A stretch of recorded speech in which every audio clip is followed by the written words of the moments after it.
Hey all, how are you? Welcome to Backspace. In this quick Microsoft Word tutorial, we will learn how to restore the tab key it normal function in Word. If pressing tab suddenly items too much, inserts strange spacing or behaves unexpectedly, this guide will fix it in just a few clicks. Sometimes Word gets creative where here to politely disagree. So let's get started. At first you have to open your document. We can see here many page.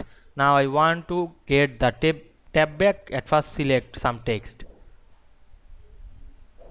then go to the paragraph setting option, then go to the tab setting.